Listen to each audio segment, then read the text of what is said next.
आज क्या क्या क्या एक ऐसा आदेश आया है राम भवन वाले मामले में, प्रेमचंद वाले में क्या आया, पूरा विस्तार से बताइए। ये राम भवन का मामला जो है वो लगभग 3 फाइलों के अंतर्गत है। इसमें 2 फाइलें और संलग्न हैं, परमहंस यादव की और गोरख यादव की। परमहंस यादव और गोरख यादव जो है इन्हें खलिहान की ज़मीन पर दिखाया गया है अवैध कब्जे के रूप में।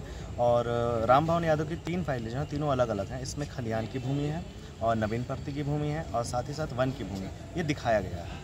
जो नोटिस इन्होंने नियम विरुद्ध तरीके से भेजा था, उसके जवाब में जब किरण उपस्थित होकर के बताई कि हमारे ससुर जो हैं वो इस समय जेल कारागार में हैं, तो वकालतनामा दस्तखत कराने के लिए एक हफ्ता वो समय नहीं मिला हमें। तो अगले दिन पर उन्होंने पैमाइश जो है स्थलीय निरीक्षण करवाया। स्थलीय निरीक्षण में भी हमने आपत्ति किया था कि उन्होंने धारा 20 जो है सीमांकन करने की जो कार्रवाई होती है उसको भी उन्होंने फॉलो नहीं किया और अपनी फीडबुक आके उसमें सबमिट कर दी। इसके अलावा उसके बाद हमें इन्होंने आपत्ति का अवसर भी नहीं दिया। हमने मजबूरन उनसे आपत्ति जैसे तैसे मांगी और जब वहाँ पर लोग उपस्थित हुए तब हमें आपत्ति का अवसर मिला, और वो भी एक दिन के लिए। 10 तारीख को उन्होंने आपत्ति का अवसर दिया, हमने आपत्ति दे दिया। उसके बाद उन्होंने आपत्ति के साथ हमने 3 चीज़ें और लगाई। जो फीडबुक और उनकी नोटिस 19 थी लेखपाल की, उस पर हमने अपनी आपत्ति पत्र प्रस्तुत करने के लिए, इवन उनके बयान के लिए और साथ ही साथ अपने साक्ष्यों के लिए आवेदन पत्र दिया था। लेकिन उन्होंने इन सबको अनसुना करते हुए 11 तारीख को आदेश में नियत किया। आज की तिथि में आदेश पारित हुआ जो कि हमारे खिलाफ पारित हुआ है। और तहसीलदार साहब ने जो आदेश पारित किया वो नियम संगत नहीं है, क्योंकि उसके अंदर में जो भी उन्होंने बातें उठाई हैं वो सारी की सारी मनगढ़ंत है। क्योंकि ऐसा कोई एप्लीकेशन नहीं था कि हम पैमाइश से मना किया था या फिर और भी चीज़ें जो उन्होंने कारण बताया वो सबके सब गलत हैं।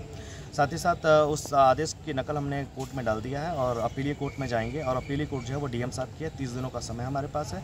30 दिन तक लोअर कोर्ट की जो भी आदेश हैं वो फाइनल नहीं होंगे। जब अपील का समय बीत जाएगा उसके बाद वो आदेश फाइनल होगा। ये अगर इस आदेश के पहले ही कोई ध्वस्तीकरण का कार्य करते हैं तो क्या ये नियम संगत होगा? नहीं, नियम संगत भी नहीं होगा और साथ ही साथ जो है अवैधानिक रूप से वो कृत्य करना चाहेंगे। प्रशासन इस समय कुछ भी करा सकता है। यदि हमें विधि सम्मत रूप से तारीख पेशियाँ नहीं देता है, हमें अपने पक्ष को रखने की अनुमति नहीं देता है, तो इस समय वो कुछ भी करा सकता है। लेकिन मेरा विश्वास है कि प्रशासन ऐसी गलती नहीं करेगा कि कानून का सरासर उल्लंघन करें और 30 दिन के अपील के टाइम के बाद ही वो अगर कुछ करना हो तो करेंगे। लेकिन हम अपनी अपील दाखिल करेंगे और अगली कार्रवाई के लिए सुनिश्चित करेंगे। उनके 3 एप्लीकेशन थे, तीनों में बेदखली के वो आदेश हो चुके हैं। जी, तीनों में, और इवन परमहंस और गोरख जो हैं इनकी फाइलों में भी जो है बेदखली का आदेश हो चुका है।